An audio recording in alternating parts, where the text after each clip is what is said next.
Hello everyone, स्वागत है आप सभी का आपके अपने यूट्यूब चैनल एमजे स्टडी पर। तो दोस्तों, आज हम नॉलेज एंड कैरिकुलम के वो क्वेश्चन करेंगे जो आपके एग्ज़ाम में पहले आ चुके हैं और अब की बार भी आपके एग्ज़ाम में आने के पूरे चांसेस हैं। तो आपको इन क्वेश्चन को अच्छे से याद कर लेना है ताकि आपके जो एग्ज़ाम में क्वेश्चन आएंगे वो अच्छे से आप अटैम्प्ट कर सको।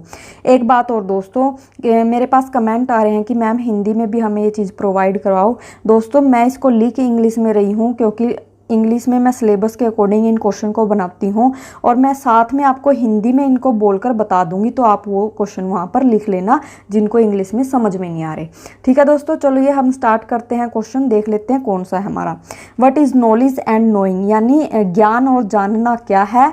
हमें ज्ञान के जो टाइप्स हैं यानी प्रकार हैं, उसके स्रोत हैं और ज्ञान प्राप्त करने के जो मेथड हैं या विधियाँ हैं उनका हमें यहाँ पर वर्णन करना है। उसके बाद नेक्स्ट क्वेश्चन है हमारा, describe the contribution of teacher in assimilation and dissemination in information and knowledge, यानी सूचना और ज्ञान के एकीकरण और प्रसार में शिक्षकों के योगदान का वर्णन करना है।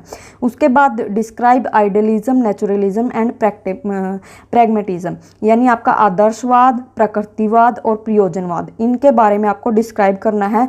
दोस्तों, ये क्वेश्चन आपका मोस्ट इंपॉर्टेंट क्वेश्चन है क्योंकि इन तीनों में से आपका कोई भी एक इज़म डाल देगा और उसके बारे में आपको डिटेल में एक्सप्लेन करना होगा, तो ये आप अच्छे से क्वेश्चन इनको कर लेना है। उसके बाद है define different approaches to curriculum theory, यानी आपके पाठ्यचर्या सिद्धांत के विभिन्न दृष्टिकोणों का वर्णन करना है। जो आपके अप्रोचेज हैं, दृष्टिकोण हैं, जैसे ट्रेडिशनल अप्रोच हो गया, या लर्नर डिवाइन अप्रोच हो गया, या क्रिटिकल अप्रोच हो गया, ये तीनों होते हैं। इनको अच्छे से आपने पढ़ लेना है और इस क्वेश्चन के अंदर वो सारी चीज़ें ही आएंगे। उसके बाद है meaning, nature, principle, basis and organising components of curriculum, यानी पाठ्यक्रम का मीनिंग बताना है, उसकी प्रकृति, उसके सिद्धांत और उसका आधार और संगठन के जो तत्व होते हैं उनके बारे में हमें यहाँ पर डिफाइन करना है। उसके बाद है explain the concept of discipline centre design, learner centre design and problem centre design.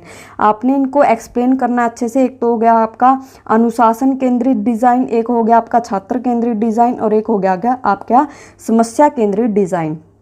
उसके बाद है आपका explain meaning, need, factor affecting of curriculum change, यानी पाठ्यक्रम परिवर्तन का मीनिंग क्या है, उसकी आवश्यकता क्यों पड़ी और उसको प्रभावित करने वाले कारक कौन कौन से हैं उसके बारे में एक्सप्लेन करना है।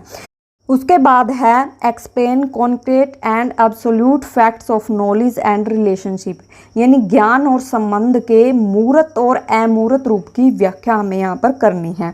उसके बाद है दोस्तों, ये जो क्वेश्चन है ये आपका मोस्ट इंपॉर्टेंट क्वेश्चन है, इसको आप अच्छे से पढ़ लेना।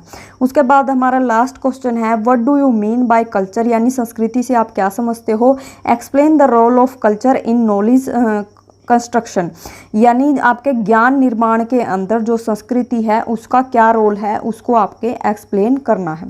दोस्तों, ये जो क्वेश्चन है हमारे, ये बहुत ही इंपॉर्टेंट क्वेश्चन है। ये मैंने बिल्कुल छांट के एक तरफ जो पहले आ चुके हैं और अब भी आने के पूरे चांसेस है, ये क्वेश्चन मैंने इस तरह से बनाए हैं। तो आप इन क्वेश्चन को अच्छे से पढ़ लेना, इनमें से आपके पेपर में क्वेश्चन जो है वो देखने को आपको मिल जाएंगे। तो थैंक यू दोस्तों, आई होप ये वीडियो आपके लिए हेल्पफुल होगी। Thank you.